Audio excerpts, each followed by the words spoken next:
प्रभु का धन्यवाद हो कि एक बार फिर से हम प्रभु के चरणों में हैं और आज फिर परमेश्वर ने हमें ये मौका दिया कि हम प्रभु के चरणों के पास आएं और आज फिर हम उसकी आराधना और उसकी स्तुति हम अपने जीवन के द्वारा से करें। हम जानते हैं कि परमेश्वर जो महान है, अति करुणामयी है, वो परमेश्वर आज फिर हमसे बात कर रहा है और आज फिर वो हमको सिखा रहा है कि हम किस रीति से अपनी जिंदगी को इस संसार में जिएं। और हम आज शुक्रगुजार हैं कि प्रभु एक बार फिर से इस आराधना में हम सबको ले आया है ताकि हम उसके नाम की स्तुति और उसके नाम की प्रशंसा करें। आज फिर उसने अपनी करुणा हम पर की है, उसकी दया हम पर है और आज फिर हम इस पृथ्वी पर जीवित हैं ताकि हम उसके जिंदा और जलाली नाम को ले सकें। आज जब हम प्रभु की आराधना में आ गए हैं, हम अपने ध्यान को प्रभु की ओर लगाएंगे, अपने मनों को प्रभु की ओर उठाएंगे, एकाग्र चित्त हो करके हम परमेश्वर के साथ मन से मन मिला करके हम उसकी आराधना और उसकी स्तुति करेंगे। आज फिर हम जब अपने घरों पर हैं प्रिय भाई बहनों और घरों पर रह करके हम इस ऑनलाइन हिंदी सर्विस में जुड़ गए हैं, हम सचमुच में परमेश्वर को धन्यवाद देते हैं आपकी लगनता के लिए, आपके उस बड़े विश्वास योग्यता के लिए जो आप परमेश्वर के प्रति दिखाते हैं कि आप आराधना के समय के अनुसार ठीक 10 बजे आप प्रभु की आराधना करने के लिए जबकि मैं आपको नहीं देख रहा हूँ, आप आ जाते हैं और आप परमेश्वर के साथ जुड़ करके विश्वास योग्यता के साथ उसकी आराधना और उसकी स्तुति करते हैं। परमेश्वर यही तो विश्वास योग्यता को देखना चाहता है हमारी जिंदगी में। प्रभु के इस कार्य को देखने वाला पासबान हो या ना हो, कोई हो या ना हो, लेकिन याद रखिए प्रिय भाई बहनों, एक है जो हमें देखता रहता है और वो है हमारा महान परमेश्वर। वो यही छोटी छोटी बातों को हमारी देखेगा और देखेगा कि हम जब आराधना में 10 बजे आराधना स्थल में इकट्ठा होते थे, अब हमारी स्थिति जब हम घरों पर हैं तो वो क्या है, किस रीति से हम अब भी वही विश्वास योग्यता प्रभु के प्रति दिखाते हैं। क्या उसी विश्वास योग्यता के साथ हम प्रभु के चरणों के पास इकट्ठा हैं? इसलिए आज फिर परमेश्वर हमसे बात कर रहा है, प्रभु हमसे बोल रहा है, प्रभु हमें सिखा रहा है इन दिनों में कि हम अपनी विश्वास योग्यता को परमेश्वर के समक्ष जो है बना करके रखें, ताकि जब भी वो आए तो हम उसके सामने खड़े होने के योग्य हो सकें। इससे पहले कि हम आज फिर आराधना में आगे बढ़ चलें, हम प्रार्थना में चलेंगे।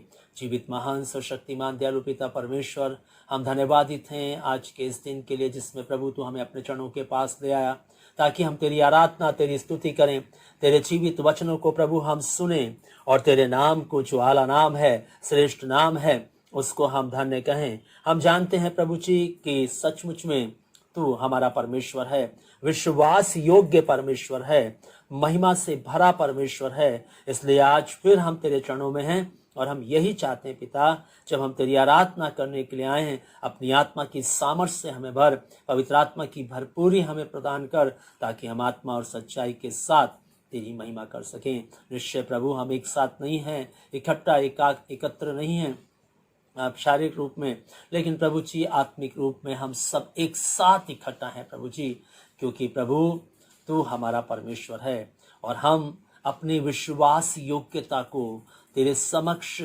पेश करने के लिए प्रभु हम सब तेरी आराधना में जुट गए हैं। प्रभु हर एक को आशीष दे, इस कलीसिया को आशीष दे, जिस आराधना से जुड़ता उन्हें आशीष दे, और जो कुछ भी हम आराधना में आज तेरी महिमा के लिए प्रभु करते हैं, उन सब बातों से प्रभु तुझे महिमा मिले और तेरा नाम ऊंचे पर उठाया जाए। प्रभु आज की पूरी आराधना पर तेरी आशीष चाहते हुए और ये चाहते हुए प्रभु कि आज की आराधना हम सब के लिए आशीषमय हो। प्रभु सचमुच में हमारी जिंदगियों को तेरे राज्य तक पहुंचाने वाली बने, तेरे राज्य के लिए तैयार करने वाली बने, और इस समय के अनुसार हमारी जिंदगी सचमुच में तेरे आगमन के लिए सचमुच में खड़ी रहने वाली हो सके। प्रभु आप सहायता करें, आज की आराधना के द्वारा से मदद करें। प्रभु यीशु ख्रिस्ट के नाम से मांगते, आमीन। इससे पहले कि हम आज के वचन की ओर हम ध्यान करें, एक गीत में चलेंगे और इसके द्वारा से हम अपने मनों को तैयार करेंगे, ताकि हम परमेश्वर की भक्ति सचमुच में आत्मा और सच्चाई से करके उसको प्रसन्न कर सकें।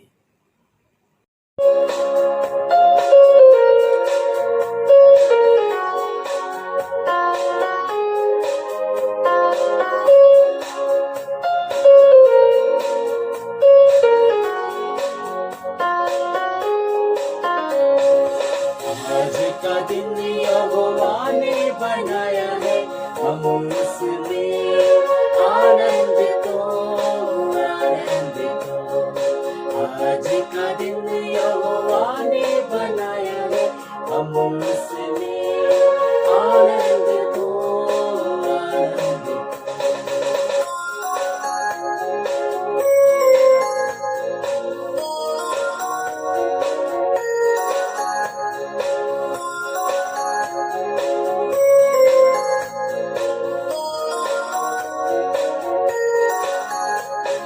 प्रभु को महिमा मिले, चाहे हो मेरा आत्मा। प्रभु को महिमा मिले, चाहे हो मेरा आत्मा। वो बड़े मैं घटूं, रहे उसी का ध्यान। वो बड़े मैं घटूं, रहे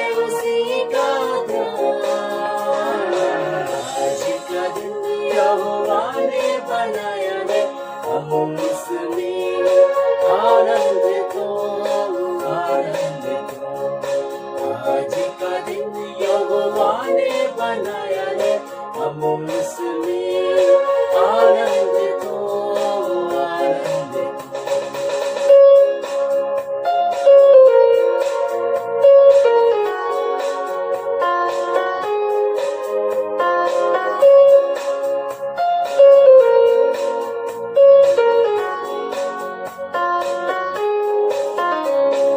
स्तुति प्रशंसा करे, क्यों ना कुछ होता रहे। स्तुति प्रशंसा करे, क्यों ना कुछ होता रहे। उसको हम गाते रहे, चाहे जहाँ भी रहे। उसको हम गाते रहे, चाहे जहाँ भी रहे। आज का दिन यहोवा ने बनाया है, हम उसमें आनंदित हो, आनंदित हो।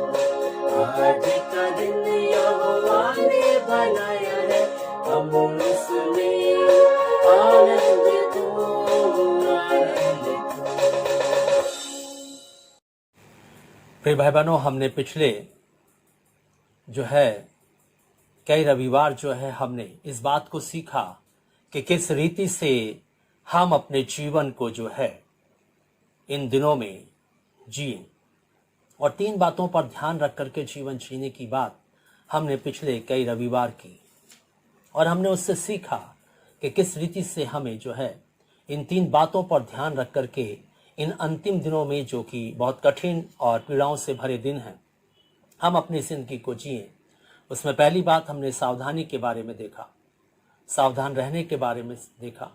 दूसरी बात हमने जागते रहने के बारे में देखा, और तीसरी बात हमने प्रार्थना में लगे रहने के बारे में सीखा। आज हम थोड़ा सा और आगे बढ़ेंगे और हम प्रभु के आगमन से संबंधित ही बातों को हम सीखेंगे। हम जानते हैं प्रिय भाई बहनों, जो कुछ भी इस पृथ्वी पर आज हो रहा है, जो कुछ भी हम देख रहे हैं, ये सब बातें हमें इस बात को बताती हैं कि प्रभु का आना बहुत निकट है, प्रभु का द्वितीय आगमन बहुत निकट है। प्रभु आएगा और अपने लोगों को अपने साथ ले जाएगा। और जब हम मत्ती रचित सुसमाचार और उसके 24वें अध्याय में जाते हैं, और जब हम जो है परमेश्वर के वचन से पढ़ते हैं 32 पद से लेकर के 35 पद तक, तो यहाँ पर हम इस बात को देखते हैं कि प्रभु यीशु मसीह ने अपने आगमन के बारे में मत्ती रचित सुसमाचार के 24वें अध्याय में बताया कि उसका दोबारा आना और जगत के अंत के क्या चिन्ह होंगे।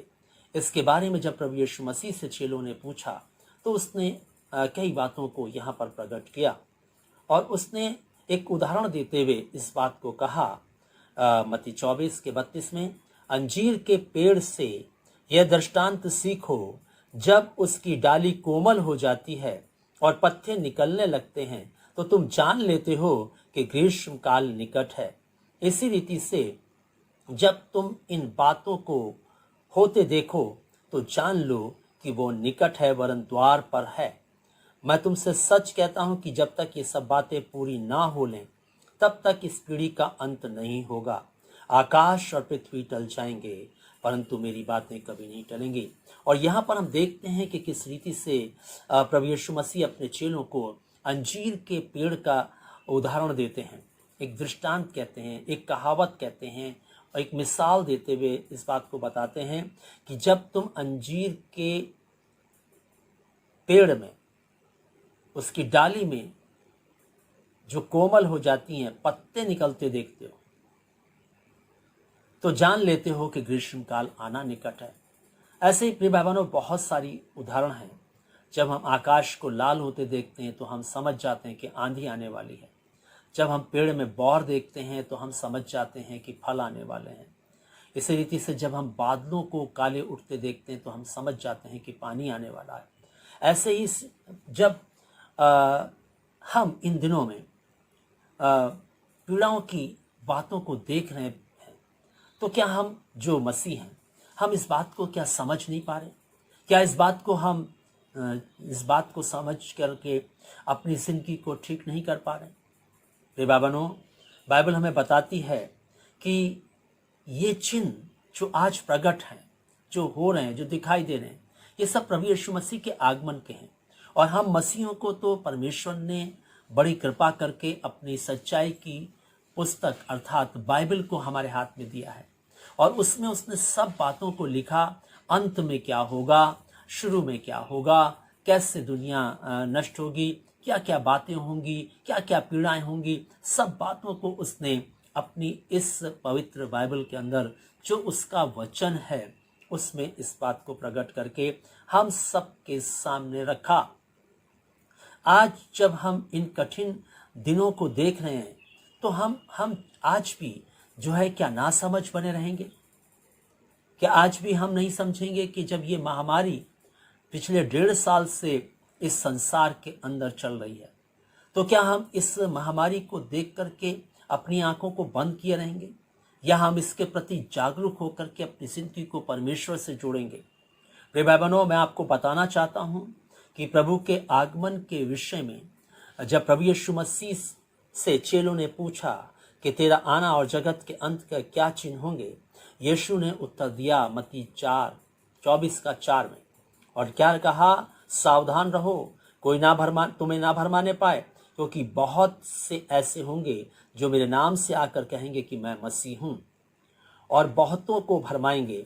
तुम लड़ाइयों की चर्चा सुनोगे तो घबरा ना जाना, क्योंकि इनका होना अवश्य है, परंतु उस समय अंत न होगा, क्योंकि जाति जाति पर राज्य पर चढ़ाई करेगा, और जगह जगह अकाल पड़ेंगे, भूकंप होंगे, ये सब पीड़ाओं का आरंभ होंगी। तब वे कलेश देने के लिए तुम्हें पकड़वाएंगे और तुम्हें मार डालेंगे, और मेरे नाम के कारण सब जातियां तुमसे बैर रखेंगी। तब बहुत से ठोकर खाएंगे और एक दूसरे को पकड़वाएंगे, एक दूसरे से बैर रखेंगे। बहुत से झूठे भविष्यवक्ता उठ खड़े होंगे, बहुतों को भरमाएंगे। अधर्म के बढ़ने से बहुतों का प्रेम ठंडा हो जाएगा, परंतु जो अंत तक धीरज धरेगा उसी का उद्धार होगा। और राज्य का सुसमाचार सारे जगत में प्रचार किया जाएगा कि सब जातियों पर गवाही हो, तब अंत आ जाएगा। अब यहाँ पर हम देखते हैं कि प्रभु यीशु मसीह ने अब जगत के अंत के और अपने द्वितीय आगमन के चिन्हों के बारे में प्रकट किया। और द्वितीय आगमन के चिन्हों के बारे में हम यहाँ देखते हैं कि किस रीति से जो है पीड़ाओं का आरंभ होगा, बुडोल होंगे, अकाल पड़ेंगे, है ना, ये महामारियां आएंगी। इन सब बातों के बारे में उसने चर्चा की। इससे पहले कि दुनिया का अंत हो, उससे पहले कि यीशु मसीह का आगमन हो, पहले ये सब बातें होंगी। और इन पीड़ाओं के दिनों से होकर हमें गुजरना है। प्रिय भाई बहनों, ये याद रखिए, इन पीड़ाओं में रह करके हमें अपनी जिंदगी को परमेश्वर के साथ जीना है। प्रिय भाई बहनों, और मैं आपको बताना चाहता हूं आज के दिन में कि ये जो महामारी है, ये सचमुच में परमेश्वर की ओर से छटनी है। याद रखिए, ये महामारी परमेश्वर की ओर से छटनी है, और ये छटनी का समय है। ये कोरोना रूपी जो महामारी आई है, इसमें प्रभु जो है अपने लोगों को छांट रहा है, अपने लोगों को अलग कर रहा है। और आज जो है हम जब दृष्टि डालते हैं संसार पर, आज पूरा विश्व एक जैसी महामारी से जूझ रहा है। अगर हम इतिहास को उठा करके पढ़ें, कभी इतिहास के इतने वर्षों में एक जैसी बीमारी से पूरा विश्व नहीं जूझा। अलग अलग प्रकार की बीमारियां अलग अलग देश में आई, अलग अलग शहरों में आई, ये सब तो हुआ, लेकिन एक जैसी बीमारी पूरे विश्व में आना, ये एक बात जो है हमें अजीब सी नजर आती है। प्रिय भाई बहनों, बाइबल हमें इस बात को बताना चाहती है कि ये जो बीमारी है, ये जो है परमेश्वर की ओर से, ये महामारी जो है परमेश्वर की ओर से मनुष्य के ऊपर एक क्रोध के रूप में है, एक ताड़ना के रूप में है। ये मनुष्य जो पाप में अपनी जिंदगी को जी रहा है, अब भी पश्चाताप करे, अब भी अपने मन को फिराए, अब भी अपनी जिंदगी को परमेश्वर के साथ जोड़े, अब भी अपनी जिंदगी को सच्चाई के साथ लेकर आए। जिन बातों से परमेश्वर को नफरत है, जिन बातों से परमेश्वर को घृणा है, उन बातों को छोड़े, उसका परित्याग करे, और जैसा परमेश्वर चाहता है वैसे अपनी जिंदगी को जिए। ये एक ऐसी ताड़ना है जैसे बाप अपने बच्चे को किसी गलती के पीछे ताड़ना देता है। प्रभु अभी हमारे साथ उस तरीके की दुश्मनी नहीं निभा रहा है, उस तरीके का काम नहीं कर रहा कि वो हमें बिल्कुल इस पृथ्वी पर से नाश कर दे, बल्कि उसने हमें इस 1.5 वर्षों में, जो 1.5 वर्ष का ये महामारी का काल है, इसमें परमेश्वर ने हमें जो है बराबर मौके दिए, बराबर अवसर दिए। उसने पिछले साल हमें ये मौका दिया कि हम अपने घरों पर रहने पाए, अपने घरों में रह करके हम अपनी जिंदगी को परमेश्वर के साथ तैयार कर सकते थे, लेकिन हमने उस समय को गंवा दिया। और पिछले साल की अगर हम मसीहों में मरने की संख्या देखें तो बहुत कम थी, लेकिन इस साल जब हम मसीहों के मरने की संख्या की बात करते हैं तो अधिक है। क्यों? कारण क्या है? क्योंकि जो पिछले साल का समय परमेश्वर ने हम पर अनुग्रह के रूप में दिया था, हमने उस अनुग्रह को जो परमेश्वर ने हम पर किया था तुच्छ जाना।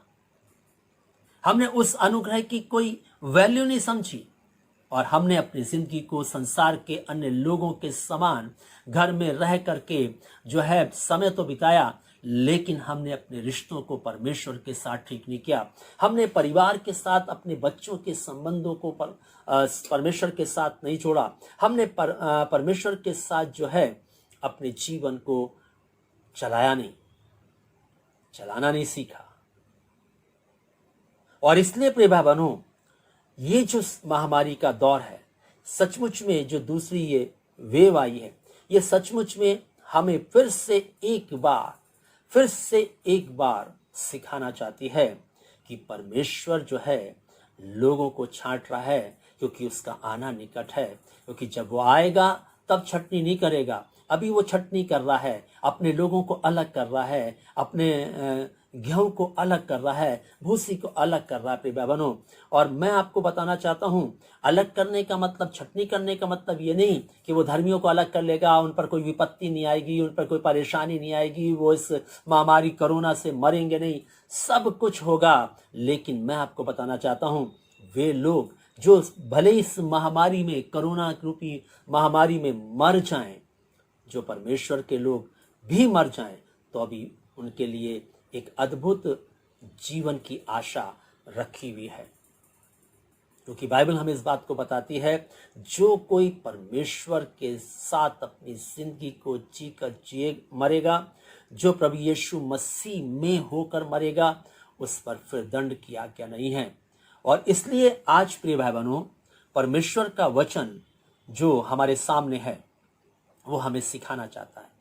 परमेश्वर का वचन जो हमारे सामने है वो आज हमसे बात किया चाहता है कि हम जो है इस छटनी के समय में अपनी जिंदगी को किस तरीके से जी रहे हैं। और बाइबल बताती है, हमने पढ़ा कि वो जो है द्वार पर है ना।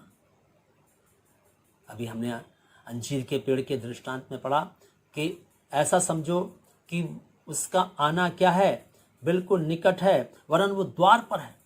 हम आखिरी स्टेज पे खड़े हैं प्रिय भाई बहनों, आखिरी समय में हम हैं। बिल्कुल प्रभु का आगमन निकट है, कभी भी हो सकता है कल हो जाए, हो सकता है आने वाले हफ्ते में हो जाए, आने वाले महीने में हो जाए, आने वाले साल में हो जाए, कभी भी हो सकता है प्रिय भाई बहनों। क्योंकि उसकी दृष्टि में एक दिन 1000 वर्ष के बराबर है और 1000 वर्ष एक दिन के बराबर है। इसलिए प्रिय भाई बहनों, हमें अपनी जिंदगी को इस संसार में जो है परमेश्वर के साथ जीने की आवश्यकता है। तभी हम जो है जब प्रभु आएगा तो उसके साथ बादलों पर उठाए जाएंगे।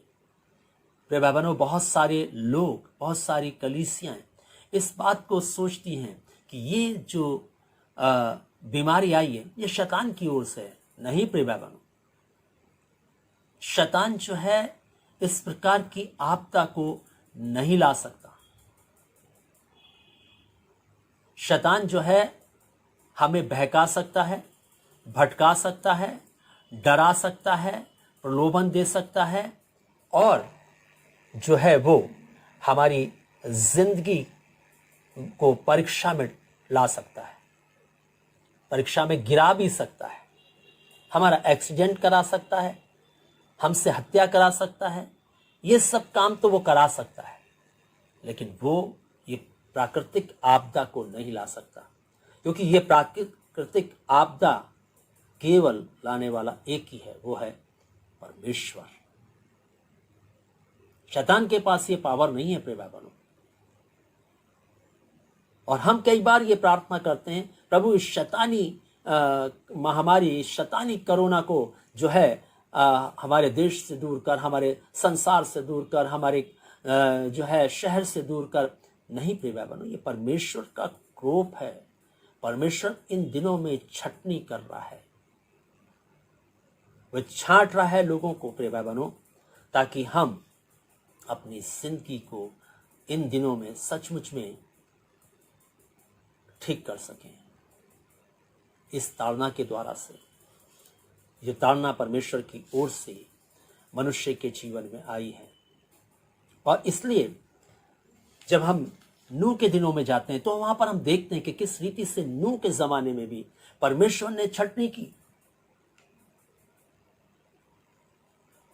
जब हम पढ़ेंगे उत्पत्ति की किताब उसके 6वें अध्याय में, तो हम देखते हैं कि किस रीति से परमेश्वर जो है इस दुनिया को बना करके पछताया। क्यों? मनुष्य के पाप के कारण, मनुष्य के पापी जीवन के कारण परमेश्वर पछताया और उसने कहा कि मैं इस पृथ्वी को जो है नाश कर दूंगा, मैं हर एक प्राणी को मिटा दूंगा। लेकिन हम देखते हैं कि उस कठिन समय में, उस छटनी के समय में भी एक परिवार था, केवल एक परिवार, जो परमेश्वर का भय मानने वाला, जो परमेश्वर से डरने वाला, जो परमेश्वर की अधीनता में रहने वाला, जो परमेश्वर की विधियों नियमों को मानने वाला, जो परमेश्वर की आज्ञाओं में जीने वाला एक परिवार था, और वो था नूह का घराना। और परमेश्वर ने उस नूह के घराने को बचाने के लिए एक जहाज तैयार कराया। और फिर परमेश्वर ने कहा कि हर एक पक्षी, प्राणी, जो भी जानवर, जंतु के एक एक जोड़ा जो है तो उस जहाज में ले आया। और नूह जहाज बनाता रहा, सारे लोगों के सामने, जनता के सामने, बड़ी जो उसकी भीड़ थी, उसके अजीज रिश्तेदार, नातेदार थे, सबके सामने वो जहाज बनाता था। और लोग जो है उसका मजाक बनाते थे, ठट्टा उड़ाते थे। आज भी बहुत सारे मसीह लोग हैं जो इन सारी घटनाओं को देखने के बाद, इस महामारी के दौर को देखने के बाद, कोरोना रूपी महामारी से कितने लोगों को इस संसार से कूच कर जाने के बाद भी आज भी जो है हम नहीं चेत रहे हैं। आज भी हमारी जिंदगी संसार की रीति से चल रही है। आज भी हमारा जीवन संसार के लोगों की तरह खा रहा है। आज भी हमारा जीवन संसार के लोगों की तरह जो है चल रहा है। आज भी जो है हम संसार के लोगों की तरह जो है उन वस्त्रों को पहनना पसंद कर रहे हैं जो संसार के लोग पहनते हैं, जो बिल्कुल सचमुच में संसार के रीति से जिंदगी को जीते हैं। जैसा वो चलते हैं वैसा चलते हैं, जैसा वो बोलते हैं वैसा बोलते हैं, जैसा वो सुनते हैं वैसा सुनते हैं। प्रिय भाइयों, परमेश्वर का वचन आज हमें इस बात को सिखाना चाहता है कि परमेश्वर ने नूह के जमाने में छटनी की, और ऐसे लोगों को जो ठट्टा करने वाले थे, हंसने वाले थे, सोच रहे थे ऐसा कभी नहीं होगा। आज हम भी सोच रहे हैं, हम जो मसीह हैं, अभी प्रभु नहीं आएगा, अभी तो आने में बहुत समय है। ये तो बीमारी जो है चाइना से आई है, ये बीमारी जो है वायरस से आई है, ये बीमारी जो है इस तरीके से आ गई है, ये बीमारी उस तरीके से आ गई है। मनुष्य इसका आंकलन कर रहा है। बाइबल क्या कहती है, परमेश्वर का वचन क्या कहता है? जब तुम अंजीर के पत्तों में, डाली में जो कोमल है पत्ते निकलते देखो, तो जान लेना ग्रीष्मकाल निकट है। जान लेना प्रिय भाइयों, जब तुम इन पीड़ाओं से होकर के गुजरो, जब इन पीड़ाओं को देखो, जब तुम इन महामारियों को देखो, तो जान लेना कि परमेश्वर का आना जो है वो निकट है, निकट है। और इसलिए अपनी जिंदगी को परमेश्वर के साथ ठीक कर लो। और अगर ठीक नहीं करोगे तो परमेश्वर जब छटनी कर देगा तो वापस फिर हमारा आना बहुत मुश्किल होगा। अभी भी समय है, अभी भी परमेश्वर की इस ताड़ना को समझ लो, इस ताड़ना से अपने आप को चेत लो, इस ताड़ना से अभी भी सुधर जाओ, इस ताड़ना से अभी भी अपने आप को बचा लो, अपने आप को परमेश्वर के क्रोध से बचा लो, परमेश्वर को रिस मत दिलाओ, परमेश्वर को गुस्सा मत दिलाओ अपने कामों के द्वारा से, अपने सोच के द्वारा से, अपने विचार के द्वारा से, अपनी बोली भाषा के द्वारा से, एक दूसरे के प्रति जो है बुरा सोचने के द्वारा से अभी भी अपने आप को बचा लो प्रिय भाई बहनों। नहीं तो एक दिन परमेश्वर का ये क्रोध जो है वो छटनी के रूप में हमारे सामने आएगा। परमेश्वर जो है हमें अपनी दृष्टि से अलग कर देगा और कह देगा, हे अनुचित काम करने वालों, अपने निकम्मे मन पर चलने वालों, मुझे ना पहचानने वालों, मेरे वचन को ना समझने वालों, जाओ और अनुचित काम करके अपनी जिंदगी को बिताओ। और फिर क्या होगा प्रिय भाइयों, कौन बचाएगा हमें? आज भी समय है। अगर आप इस वचन को सुन रहे हैं तो आप इसको ध्यान से सुनिएगा। इस वचन को एक बार समझ में नहीं आ रहा है, दोबारा फिर से लगा करके सुनिएगा। आज भी परमेश्वर हमसे बात कर रहा है। वो इतना प्यारा परमेश्वर है कि वो किसी की मौत से खुश नहीं होता। वो नहीं चाहता कि हम नाश हो जाएं। हम जो उसके पास आए हुए हैं, हमने जो अपनी जिंदगी को उसके साथ बिताया है, हमने जो यीशु यीशु करके उसके नाम को लिया है, हमने जो उसके आराधनालय में जा करके प्रशंसा होवे प्रभु यीशु तेरी, ये जो हमने गाया है, ये भाई बहनों ये बेफायदे न जाने पाए। इसलिए परमेश्वर आज भी वो हमें मौके दे रहा है कि अभी भी चेत जाओ, अभी भी संभल जाओ, अभी भी मौका है, अभी भी अवसर है। कलीसिया में आकर के चंगाई और भोजन मत ढूंढो, संसार की वस्तुओं को मत ढूंढो। कलीसिया में आकर के परमेश्वर के उद्धार को ढूंढो, परमेश्वर के वचनों को ढूंढो, परमेश्वर की खोज करते रहो, परमेश्वर को ढूंढो। ये भाई बहनों आज भी परमेश्वर हमसे कह रहा है। आज हम कलीसियाओं में आकर के केवल इतना चाहते हैं कि हम परेशान हैं, हम बीमार हैं, बीमारी ठीक नहीं हो रही है, जिंदगी में समस्याएं हैं। बस कलीसिया में हम इसी बात के लिए आते हैं, हमारी समस्याएं ठीक हो जाएं, हमारी बीमारियां ठीक हो जाएं, हमारी रोजी रोटी लग जाए, हमें अच्छा खाने को मिलने लगे, अच्छा पहनने को मिलने लगे, हमारी जिंदगी में सुख आ जाए, हमारी जिंदगी में शांति आ जाए। बस इस बात के लिए हम कलीसिया में आते हैं, कलीसिया के सदस्य होकर के अपनी जिंदगी को जीते हैं। और इसी भय के कारण हम परमेश्वर की आराधना में आते हैं, इसी भय के कारण हम परमेश्वर की स्तुति करते हैं। प्रिय भाई बहनों, परमेश्वर नहीं चाहता ऐसी आराधना, परमेश्वर नहीं चाहता ऐसी स्तुति। परमेश्वर चाहता है कि जब तुम मेरी कलीसिया में आओ तो मेरी दुल्हन के समान आओ, मेरे दुल्हन बन करके आओ, मेरी दुल्हन जो सचमुच में आत्मिक श्रृंगार से सुसज्जित है, आत्मिक रीति से सुसज्जित है, जिसका ध्यान आत्मिक वस्तुओं की ओर है। अगर वो कलीसिया में आ रही तो आत्मिक चीज़ों को ढूंढने आ रही है, स्वर्गीय वस्तुओं को खोजने के लिए आ रही है। प्रभु ऐसा चाहता है, उद्धार को खोजने के लिए आ रही है। प्रभु ऐसा चाहता है। प्रिय बहनों, आज भी प्रभु हमें कहना चाहता है, मत दिलाओ रिस से, संसार की वस्तुओं को ढूंढकर नाशवान भोजन के लिए परिश्रम मत करो। यीशु ने कहा, जब भीड़ उसे ढूंढती घूम रही थी, उसके पीछे पीछे ढूंढती हुई जब वो उस स्थान पर पहुंची जहाँ यीशु था, यीशु ने उनसे साफ कहा, तुम मुझे इसलिए नहीं ढूंढते कि तुमने जो है चंबे के काम देखे, तुम इसलिए ढूंढते हो कि तुमने रोटियां खाई और तुम तृप्त हुए। इसलिए उसने कहा, नाशवान भोजन के लिए परिश्रम मत करो, परिश्रम अगर करना है तो आत्मिक जीवन के लिए करो। और एक मसीह का ये उत्तरदायित्व है, एक मसीह की जिंदगी की ये सोच होनी चाहिए, एक क्रिश्चियन व्यक्ति की ये सोच होनी चाहिए कि मेरा जो परमेश्वर के प्रति और परमेश्वर के साथ जो जीवन जीने का जो मेरा एक लक्ष्य है, वो है जीवन को पाना, वो है आत्मिक जीवन में जीना, आत्मिक रीति से जीना।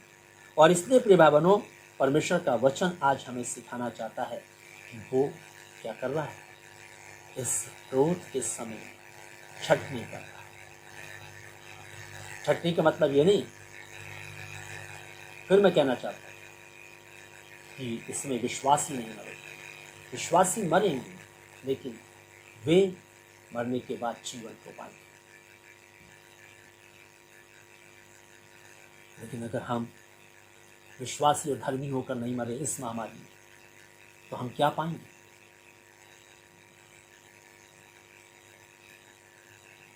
और इसलिए प्रभु आज भी हमसे बात कर रहा है, आज भी कह रहा है कि हम इस महामारी की दौर में, जो छटनी का समय चल रहा है, इसमें हमें जो है, इस समय में हमें केवल जो है परमेश्वर के वचन पर मन लगाना है, परमेश्वर की बातों पर मन लगाना है, परमेश्वर के इस अंतिम समय के अनुसार, जो अंतिम समय है, इसी समय के अनुसार हमें अपनी जिंदगी को चलाना है। समय को देख करके हमें अपनी जिंदगी को इस पृथ्वी पर बिताना है प्रिय बहनों, ताकि हमारी जिंदगी सचमुच में परमेश्वर के साथ हो सके। और वो इस 1.5 साल में जो है, इस महामारी के दौर में जो छटनी करने का मतलब उसका है, वो ये है, देख रहा है कि कितने लोग इस बड़े मेरे कोप को देखकर, इस महामारी को देखकर, मेरे वचन के अनुसार इन पीड़ाओं को देख करके कितने लोगों ने अपने मन को फिराया, कितने लोगों ने पश्चाताप किया, कितने लोग मेरे पास लौट आए। उनको प्रभु क्या कर रहा है? अलग कर रहा है। जो उसके साथ बने हैं वो तो बने ही हैं, लेकिन जो भटक गए थे, जिन्होंने परमेश्वर को छोड़ दिया था, जो संसार में खो गए थे, वो फिर से इन सब बातों को देख करके, इन सब पीड़ाओं को देख करके वे प्रभु के पास लौट आए, जैसे उड़ाऊ पुत्र जो है अपने पिता के पास लौट आया था। उस पीड़ा को देखकर, उस कष्ट को देखकर, उन फलियों को देखकर वापस लौट आया। उसने पश्चाताप किया और अपनी जिंदगी को पिता के घर पहुंचा दिया। आज प्रभु यही चाहता है कि इस महामारी के दौर में हम अपनी जिंदगी को परमेश्वर के साथ ले आकर रखें, परमेश्वर की शरण में ला करके रखें, परमेश्वर की अधीनता में ला के रखें, परमेश्वर के नियंत्रण में अपनी जिंदगी को दे दें, उसी के अनुसार, उसके ही वचन के अनुसार हम अपनी जिंदगी को बिताएं। और प्रिय भाई बहनों, अगर ऐसा नहीं करेंगे तो बाइबल क्या कहती है, परमेश्वर का वचन क्या कहता है? व्यवस्था वर्ण की किताब को यदि आप खोलें और उसको पढ़ें तो आप वहाँ पर देखने पाएंगे कि किस रीति से 28 अध्याय में जो है मूसा ने जो है इज़राइल कौम को बताया कि यदि तुम परमेश्वर के वचन के अनुसार अपनी जिंदगी को नहीं जियोगे तो प्रभु का जो कोप है, प्रभु का जो क्रोध है, वो किस रीति से तुम्हारी जिंदगी में आएगा। यदि हम एक पद से पढ़ना शुरू करें और पढ़ते जाएं, यदि हम उसकी आज्ञाओं को मानेंगे तो कितने आशीर्वाद हमको मिलेंगे। और फिर 15 पद से अगर हम पढ़ें तो वहाँ पर लिखा, यदि हम उसकी बात को ना सुने और उसकी आज्ञाओं के अनुसार जीवन को ना जिएं तो कितनी सारी बीमारियों के बारे में, कितनी सारी परेशानियों के बारे में उसने लिखा है। और मैं आपका ध्यान जो है 28 अध्याय के जो है 59 पद की ओर ले चलना चाहता हूं। वहां पर ऐसा लिखा हुआ है, तो यहोवा तुझको और तेरे वंश को अनोखे अनोखे दंड देगा, वे दुष्ट और बहुत दिन रहने वाले रोग और भारी दंड योग्य होंगे, और वह मिस्र के उन सब रोगों को तेरे ऊपर लगा देगा जिनसे तू भय खाता था, वह तुझ में लगे रहेंगे। और जितने रोग आदि दंड की व्यवस्था की पुस्तक में नहीं लिखे, इन सबों को भी यहोवा तुझको यहां तक लगा देगा, तेरा सत्यानाश हो जाएगा। और यहां पर साफ लिखा है, बिल्कुल साफ लिखा है, साफ लिखा है कि वो अनोखे अनोखे दंड मनुष्य को देगा। और यह अनोखा दंड है जो हम कोरोना रूपी बीमारी से जूझ रहे हैं। यह अनोखी बीमारी है जो पूरा विश्व जूझ रहा है इससे। और इसलिए परमेश्वर आज हमसे कह रहा है कि बहुत सारे बातें तो अभी जो है बीमारियां इसमें लिखी नहीं गई हैं, बहुत सारी चीजें तो इसमें लिखी नहीं गई हैं। वो कह रहा है वो सब रोगों को यहां तक तेरे ऊपर लगा देगा कि जब तक तू सत्यानाश ना हो जाए तब तक वो रोग मिटेंगे नहीं।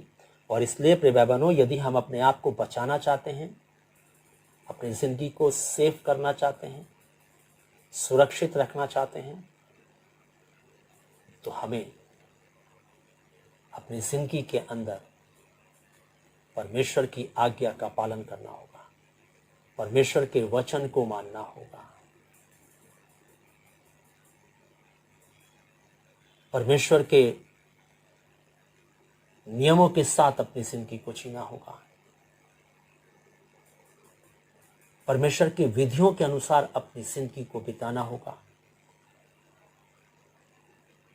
और अपनी जिंदगी को पाप से अलग रखना होगा। आज फिर प्रभु हमसे बात कर रहा है, प्रभु हमें सिखाना चाहता है।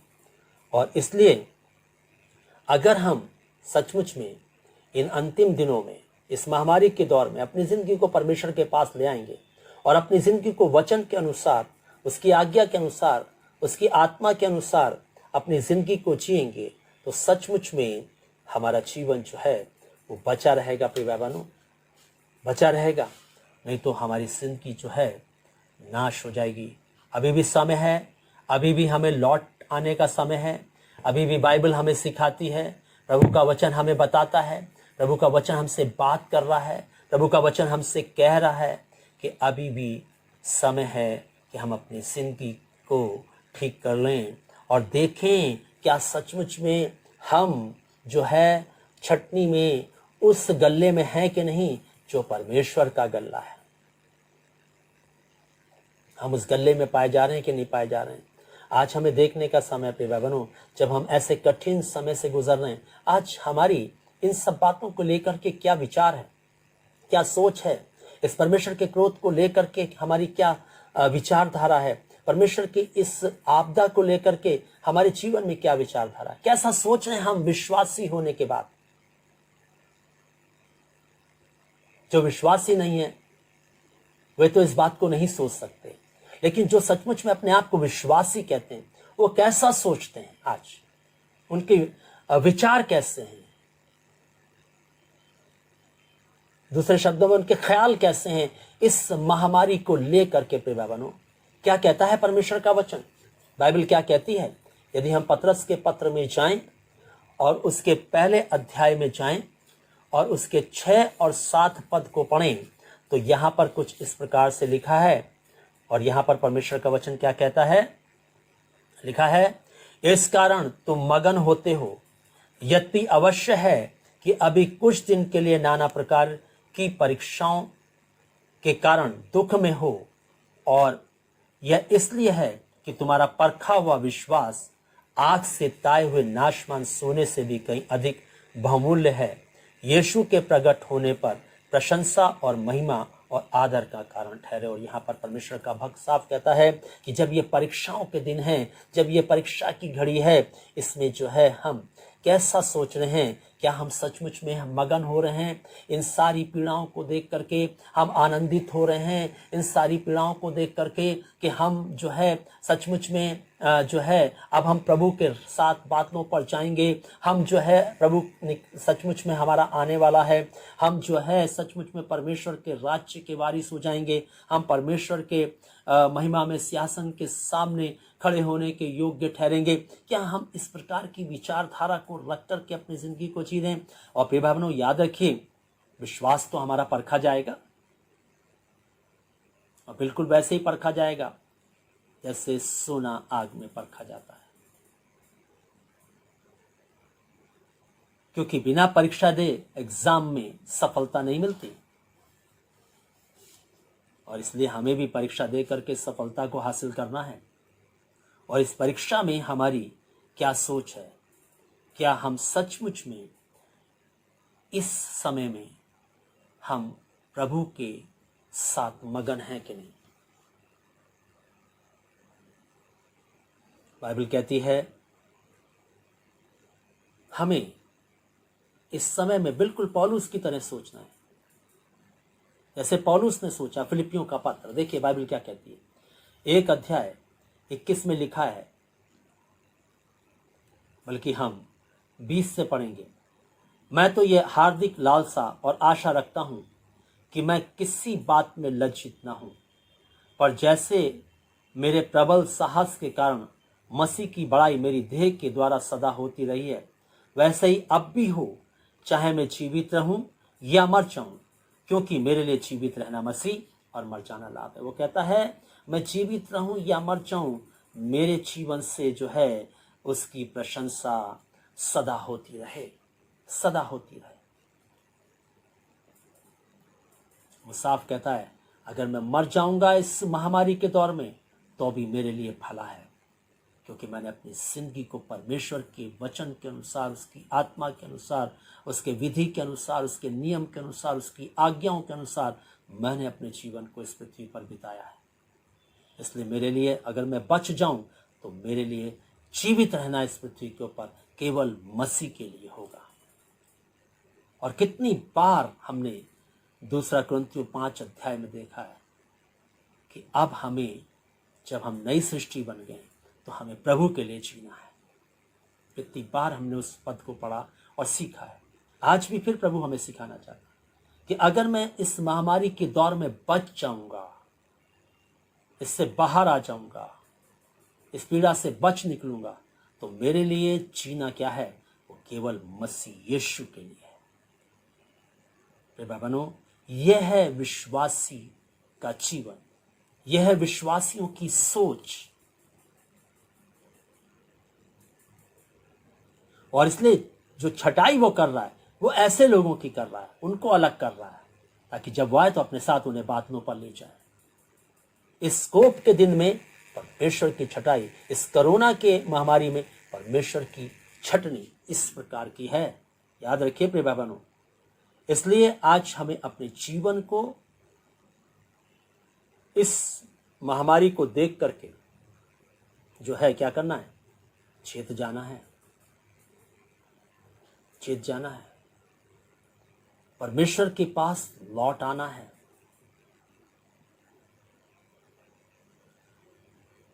प्रिय बहनों, अभी भी समय है, प्रभु हम पर दया करेगा। क्या कहता है पतरस का पत्र? पहला पतरस 4 अध्याय, आइए पहले पद से देखेंगे क्या कहता है परमेश्वर का वचन। लिखा हुआ है,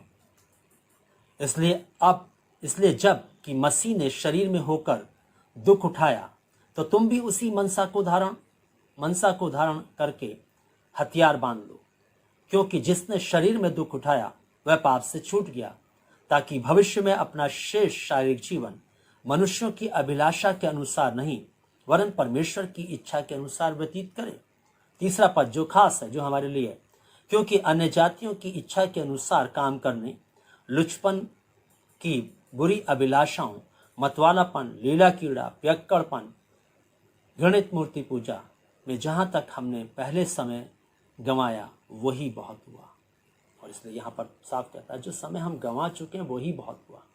जो हमने पीने में, खाने में, संसार की अभिलाषाओं में, है ना, एक दूसरे की बुराई में, एक दूसरे की चुगली में, और जो है तमाम बुरा सोचकर, बुरा विचार करके, बुरी भावनाओं को अपनी जिंदगी में ला करके, एक दूसरे के प्रति जो है बुरी विचारधारा रख करके जो हमने जिंदगी को बिता लिया वही बहुत हुआ। अभी भी समय है कि हम यीशु के स्वभाव में आ जाएं। अभी भी समय है कि हम यीशु का अनुकरण करने वाले बन जाएं। अभी भी समय है कि हम यीशु के व्यक्तित्व को अपनी जिंदगी में पहन लें। अभी भी समय है, परमेश्वर हमें दे रहा है और देगा। जैसे उसने नीनवे के लोगों को दिया, हमें भी देगा, कि जब उन्होंने पश्चाताप किया, टाट ओढ़ा और अपनी जिंदगी को परमेश्वर के अधीनता में ला करके रख दिया, आपको बताता हूं कि परमेश्वर ने उन पर दया की और नीनवे शहर नाश होने से बच गया। हम भी बच जाएंगे, लेकिन जरूरत इस बात की है कि हम लौट आए।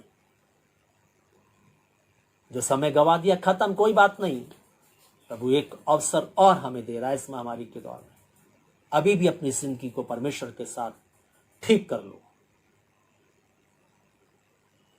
शायद फिर ये समय हमारी जिंदगी में ना आने पाए। हो सकता है अगली महामारी जो आएगी उसमें हमारी जिंदगी जो है इस दुनिया से चली जाए।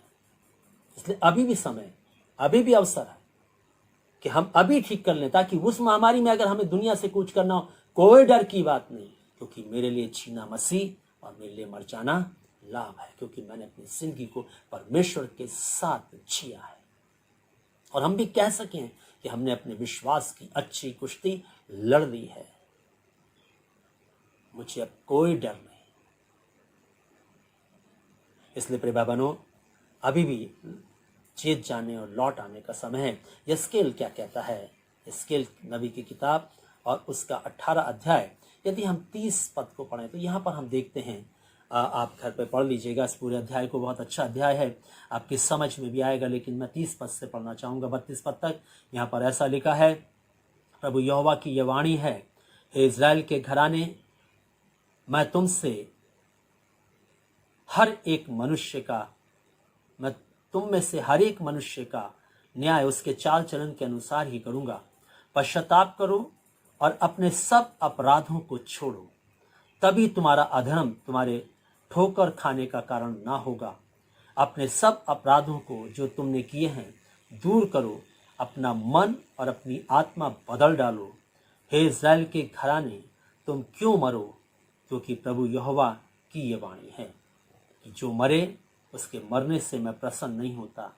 इसलिए पश्चाताप करो, तभी तुम जीवित रहोगे। और यहाँ पर परमेश्वर साफ बार बार कह रहा है, ये इज़राइल को हमको कह रहा है, लेकिन आज परमेश्वर हम मुझसे और आपसे कह रहा है, हम मसीहों से कह रहा है, हम क्रिश्चियन से कह रहा है, हम विश्वासी मसीहों से कह रहा है, हम सब से कह रहा है कि अगर जिंदगी परमेश्वर के साथ ठीक नहीं है तो अभी भी परमेश्वर का वचन हमें समय दे रहा है, क्योंकि वो कहता, मैं तुम्हारा न्याय तुम्हारे चाल चलन के अनुसार करूंगा, तुम्हारे धर्म के कामों के अनुसार नहीं करूंगा।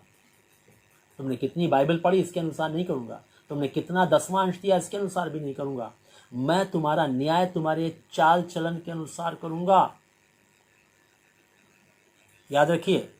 और इसलिए कहता है, अभी भी समय है कि पश्चाताप कर लो, अपने अपराधों को छोड़ दो, मन फिरा लो, अधर्म के कामों को दूर करो और अपनी आत्मा को और अपने मन को बदल डालो। दुनिया जैसा मत रखो, संसार के अन्य लोगों के समान अपने मन को मत रखो, यीशु जैसे मन को रखो अपने अंदर, क्योंकि तुम मसीह हो, क्योंकि हम मसीह हैं। इसलिए प्रभु आज भी हमसे कहता है कि अगर सचमुच में हम इस महामारी के दौर में, इस परमेश्वर के कोप में, छटनी से बचना चाहते हैं और परमेश्वर के छटनी में, परमेश्वर के खत्ते में आना चाहते हैं, तो हमें अपनी जिंदगी में इस काम को करना होगा। हमें अधर्म को छोड़ना होगा, हमें जो है मन फिराना होगा, पश्चाताप करना होगा, परमेश्वर के शरण में लौटना होगा और चेतना होगा कि जो पहला सा प्यार हमने प्रभु से छोड़ दिया है उसको हम अपनी ज़िंदगी के द्वारा से फिर से पुनः स्टार्ट करें। वहीं से शुरू करें जहाँ से हम गिरे थे, जहाँ से हमने परमेश्वर से प्रेम को छोड़ा था, फिर वहीं से शुरू करें, ताकि हमारा प्रेम अधूरा ना रहे, हमारा प्रेम पूरा परमेश्वर के साथ दिखने पाए। और इसलिए प्रिय भाई बहनों, आज भी प्रभु हमसे बात करके हमें सिखाना चाह रहे हैं कि हम अपनी जिंदगी में इस बहुमूल्य अवसर को जो प्रभु ने हमें दे दिया है, ये अवसर जो हमें मिल गया है कि हम पश्चाताप कर लें, अपनी ज़िंदगी को प्रभु को समर्पण कर दें, प्रभु को अपनी ज़िंदगी में ग्रहण कर लें, अपनी ज़िंदगी को प्रभु के हाथों में सौंप दें, उसकी ज़िंदगी को अपनी ज़िंदगी में धारण कर लें, उसके मन को अपनी ज़िंदगी में धारण कर लें, उसके हृदय को अपनी ज़िंदगी में ले लें, अपनी आत्मा को जो पाप से गंदी हो गई बदल डालें प्रभु के पवित्र आत्मा के द्वारा से। अभी भी समय है प्रिय भाई बहनों, इस अवसर को जाने मत दो प्रिय भाई बहनों, इस समय को खो मत प्रिय भाई बहनों, इस अवसर को बहुमूल्य समझो प्रिय भाई बहनों। मैं ये कहना चाहता हूँ ताकि आपकी जिंदगी सचमुच में परमेश्वर के राज्य तक पहुँचने वाली हो सके, और जब वो आए तो तुम्हें अपने साथ बादलों पर ले जा सके, और हम परमेश्वर के बादलों पर जब उठाए जाएंगे हम उसकी स्तुति करते हुए उसके राज्य में प्रवेश कर सकें। ये प्रभु आज हमें सिखाना चाहता है प्रिय भाई बहनों। इसलिए यदि आपको इस वचन ने सचमुच में उभारा है, आपकी ज़िंदगी से बातचीत की है और आप अपनी ज़िंदगी को सचमुच में अर्पण करना चाहते हैं, तो मैं आपसे ये कहना चाहूँगा कि आप भजन संहिता खोलें इस आराधना के तुरंत बाद, इस सभा के खत्म होने के बाद तुरंत, और भजन संहिता 51 51 निकालें, 51 निकालें, 51 निकालें, 50 और 1 51, और 1 पद से लेकर 13 पद तक पढ़ें, जिसमें पश्चाताप की दुआ है, पापों की क्षमा की दुआ है। आप परमेश्वर से मांगे और अपनी जिंदगी को प्रभु को समर्पित कर दें। मुझे आपके कमेंट्स नहीं चाहिए, मुझे कुछ नहीं चाहिए आपसे, क्योंकि मेरे को दिखाने से कोई लाभ नहीं होगा। आप सिर्फ अपने परमेश्वर को दिखाइए, अपने खुदा को दिखाइए, ताकि आप आने वाली विपत्ति से और परमेश्वर के सामने खड़े होने के योग्य बन सकें। बस इतना सा काम आप करिए, अपने जीवन को जो है परमेश्वर के हाथों में सौंपिए इस भजन की, इस प्रार्थना को करने के बाद। और अगर आप ऐसा करेंगे, निश्चित परमेश्वर आपको आशीष देगा। और अगर आप चाहते हैं कि मैं आपके लिए दुआ करूं, तो आप मुझे ज़रूर कमेंट बॉक्स में लिख दीजिएगा। मैं आपके लिए प्रार्थना करूंगा कि आपकी जिंदगी परमेश्वर के साथ निरंतर एक मन, एक चित्त, एक ध्येय होती चली जाए, एक स्वभाव होती चली जाए। मैं आपके लिए प्रार्थना करूंगा। परमेश्वर आप सबको आशीष दें।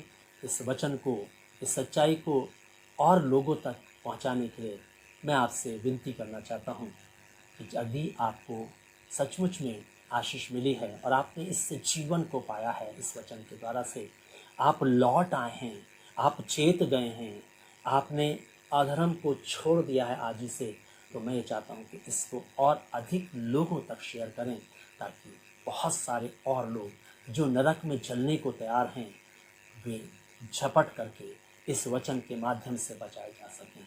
परमेश्वर आप सबको आशीष देवे। आज हम यहीं रुकेंगे, प्रार्थना में चलेंगे। जीवित महान सर्वशक्तिमान दयालु पिता परमेश्वर, हम धन्यवादित हैं कि तू सचमुच में हमारा परमेश्वर है।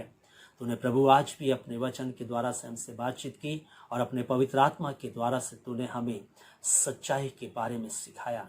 तेरे वचन की सच्चाई जो प्रभु सचमुच में शायद हमारे समझ से परे, लेकिन प्रभु अपने आत्मा के द्वारा से अपने प्रकाशन को तू उंडेल रहा है अपने लोगों के माध्यम से। इसके लिए हम धन्यवाद देते हैं। चाहते हैं प्रभु होने दे कि ये वचन जिंदगियों को बदलने वाला और तेरे साथ जिंदगियों को सचमुच में स्थिर करने वाला हो सके। इस वचन को आशीषित कर प्रभु जी, और होने दे ये वचन प्रभु बहुतों को नरक से स्वर्ग की ओर पहुंचाने वाला बन सके। हम एक बार फिर से प्रभु सब कुछ तेरे हाथों में देते हैं। अपनी प्यारी कलीसिया को तेरे हाथों में देते हैं, अपनी सेवकाई को तेरे हाथों में देते हैं। जितने लोग जुड़े हैं उन सबको तेरे हाथों में देते हैं। और जितने लोग जो है प्रभु आज प्रभु अपने जीवन में तुझे ग्रहण करना चाहते हैं, पश्चाताप करना चाहते हैं, हम यही निवेदन करना चाहते हैं प्रभु, उन सब को आज ही तू अपने क्षण में ले ले।